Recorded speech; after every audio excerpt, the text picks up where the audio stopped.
Alright guys, sorry about that. This is part 2 of removing and installing a club head from a bent golf shaft onto a new straight golf shaft. I had to answer a phone call which interrupted the recording, but hey, no big deal.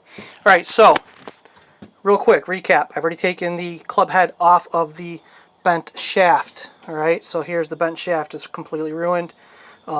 I simply use a propane torch that I can control the flame. I actually had to use a little bit more heat than I was expecting to remove the head on this one. Normally they come off within just about 30 to 45 seconds of heat. But anyways, so that's off.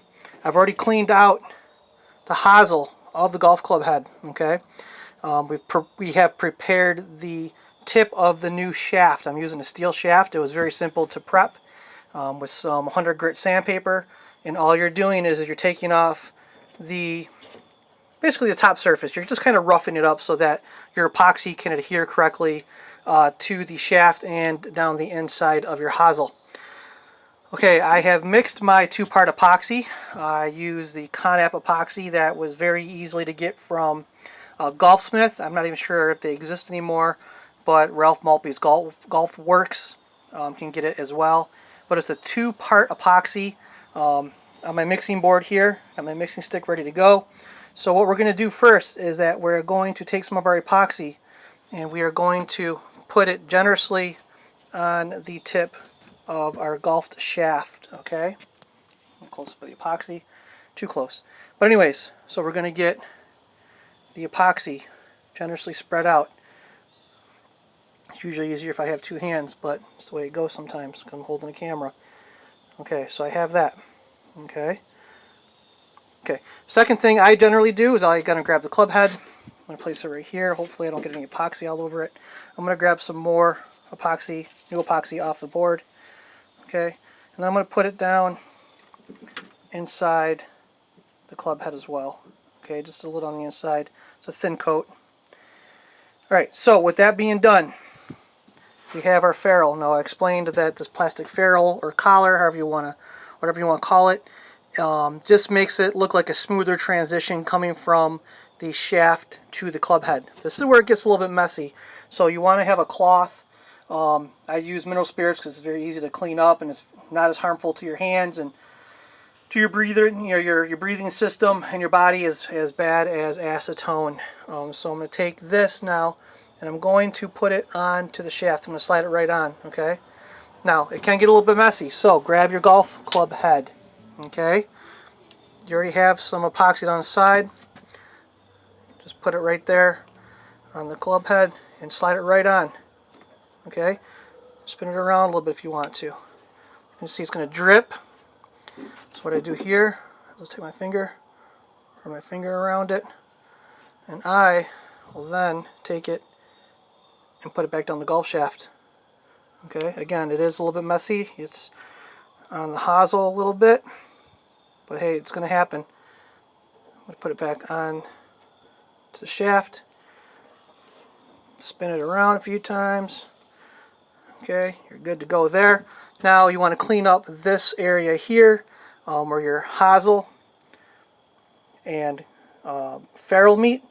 Alright, so we're going to take our cloth that is already drenched in mineral spirits, and all I'm going to do is just wipe it off.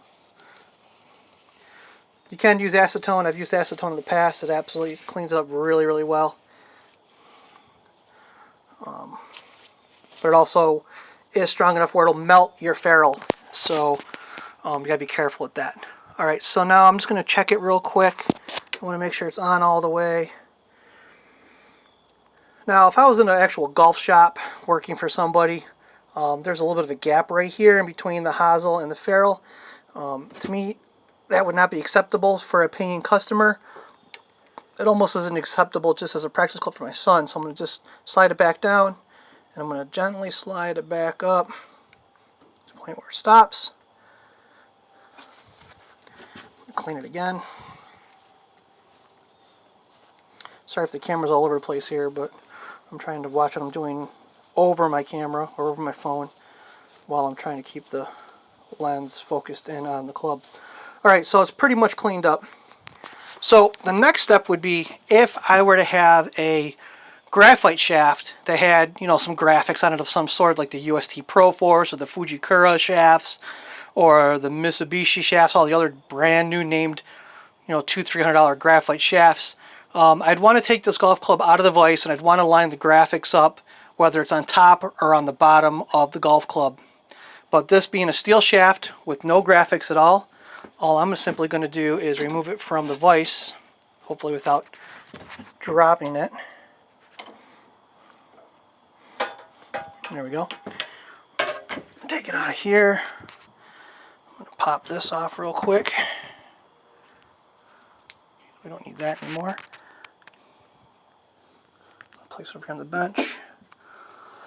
Okay, so I want to just take a good look at it out in the light. Make sure that it's not a gloppy mess. You can always go back and clean it up if you want to.